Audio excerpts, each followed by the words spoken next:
The Holy Gospel according to Luke. Glory to you, O Lord. When they came to the place that is called the Skull, there they crucified Jesus with two criminals, one on his right and one on his left. Then Jesus said, "Father, forgive them, for they do not know what they are doing." And they cast lots to divide his clothing.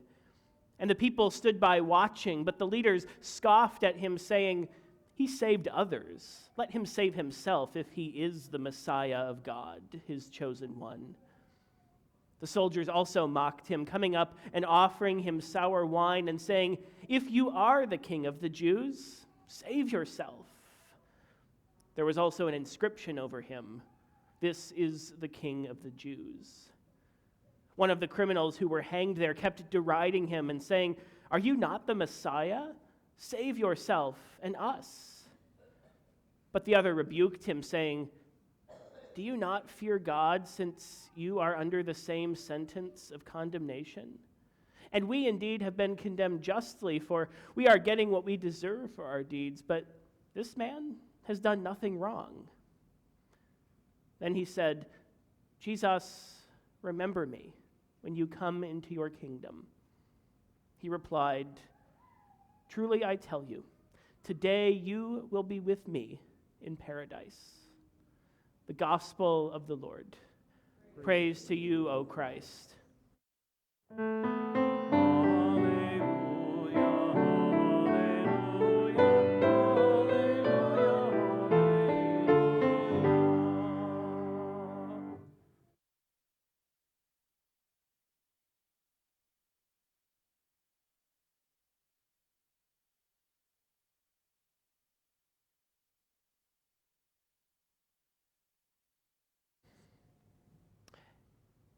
Every hymn has a story.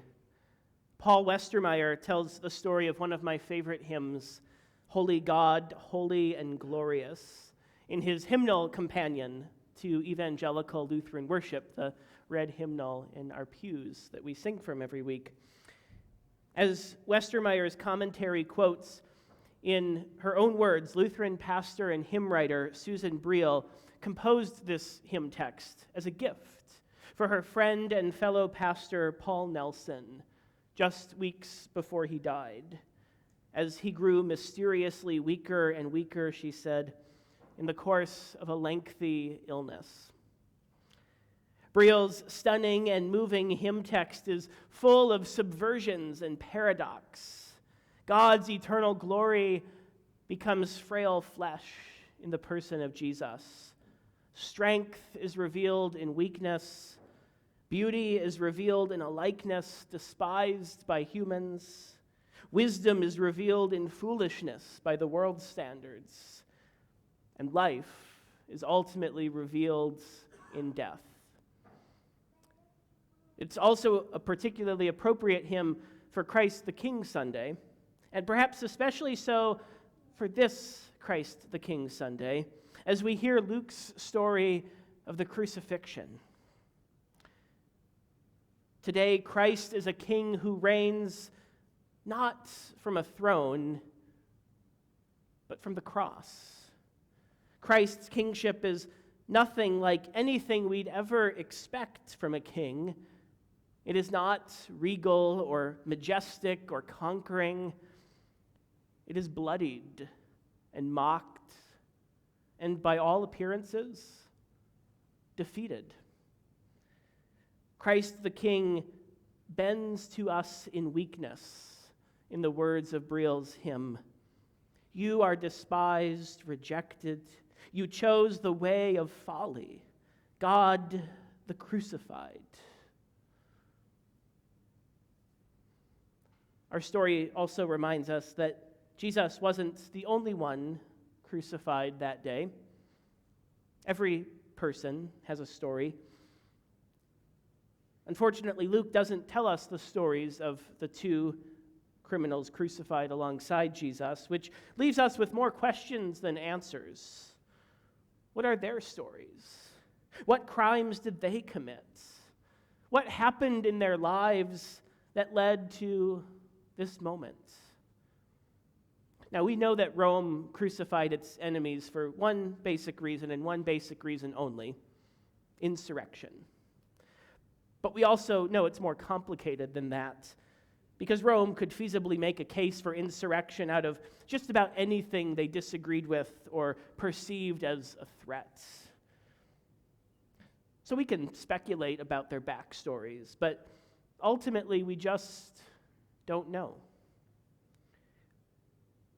Both of these criminals do, however, appear to know something about Jesus, or at least about Jesus' reputation.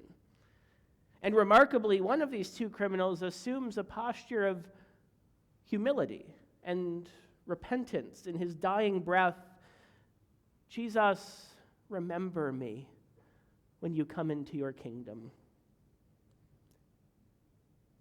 Even more remarkable still is Jesus' response.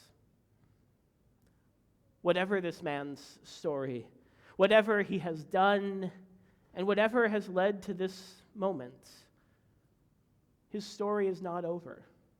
Because today, defying all expectations, Jesus promises that he will be with him in paradise. This is the good news of Christ the King who reigns from a cross. Whatever your story, whatever you have done or left undone, and whatever has led to this moment, your story is not over. Christ the King promises to be with you today, in whatever today brings. And ultimately, Christ promises to be with you in paradise forever. Christ the King comes not with military might or regal victory as we might expect, but in weakness and in folly. Christ the King, who hangs on a cross between two criminals, has entered into our human reality in all of its messiness and imperfections and shortcomings, and meets us in our suffering, in our loneliness, in our shame, and in our despair. And in all of that, Christ the King promises paradise and life. The cross isn't the end of the story. And this, as the hymn text puts it, is what we confess when we acclaim Christ as King. Holy God, holy and living one, life that never ends, you show your love by dying for your friends, and we behold you living.